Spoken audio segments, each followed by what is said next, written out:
সূরা মুনাফিকুন। রহমান রহিম আল্লাহ তাআলার নামে।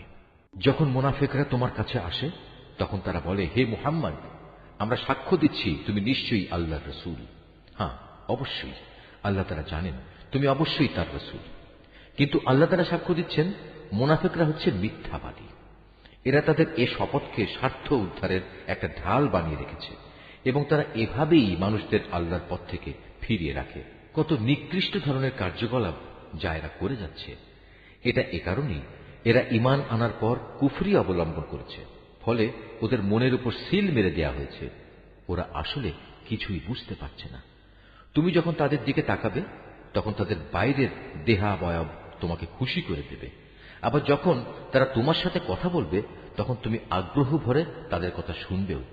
কিন্তু তারা ও তাদের সেই দেহের উদাহরণ হচ্ছে যেমন দেয়ালে ঠেকানো কতিপয় নিষ্প্রাণ কাঠের টুকরো। শুধু তাই নয়, তারা এত ভীত সন্ত্রস্ত থাকে যে প্রতিটি বড় আওয়াজকেই তারা মনে করে তাদের উপর বুঝি এটা বড় বিপদ। এরাই হচ্ছে তোমাদের আসল দুশমন। এদের থেকে তোমরা হুঁশিয়ার থেকো।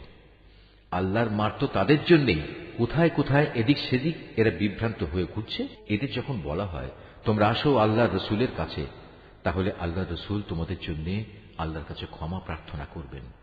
তখন এরা অবজ্ঞা ভরে মাথা ঘুরিয়ে নেয় এবং তুমি এও দেখতে পাবে তারা অহংকারের সাথে তোমাকে এড়িয়ে চলে। আসলে তুমি এদের জন্য ক্ষমা প্রার্থনা করো কিংবা না করো, এ দুটোই তাদের জন্য সমান। কারণ আল্লাহ তাআলা কখনোই তাদের ক্ষমা করবেন না। আল্লাহ তাআলা কখনো কোনো নাফরমান জাতিকে হেদায়েত দান করেন না। এরা হচ্ছে সেসব লোক যারা আনসারদের বলে, রসুলের মুহাজির সাথীদের জন্য তোমরা কোন রকম অর্থ ব্যয় করো না, তাহলে আর্থিক সংকটের কারণে এরা রসুলের কাছ থেকে সরে পড়বে। অথচ এরা জানে না আসমান সমূহ ও জমিনের সমুদায় ধনভাণ্ডার তো আল্লাহ তাআলারই।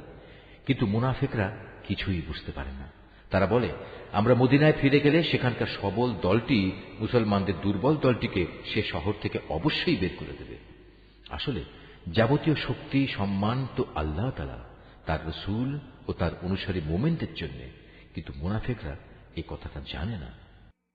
হে ঈমানদার ব্যক্তিরা, তোমাদের ঐশ্বর্য ও সন্তানাদি যেন কখনো তোমাদের আল্লাহ স্মরণ থেকে উদাসীন না করে দেয়। কেননা যারা এ কাজ করবে তারা চরম ক্ষতিগ্রস্ত হবে। আমি তোমাদের যা কিছু অর্থ সম্পদ দিয়েছি তা থেকে তোমরা আল্লাহর পথে ব্যয় করো তোমাদের কারো মৃত্যু আসার আগেই। কেননা সামনে মৃত্যু এসে দাঁড়ালে সে বলবে, হে আমার মালিক, তুমি যদি আমাকে আরো কিছু কালের অবকাশ দিতে তাহলে আমি তোমার পথে দান করতাম এবং এভাবেই আমি তোমার নেক বান্দাদের দলে সামিল হয়ে যেতাম। কিন্তু কারো আল্লাহর নির্ধারিত সময় যখন এসে যাবে তখন আল্লাহ তাআলা আর তাকে এক মুহূর্ত অবকাশ দেবেন না।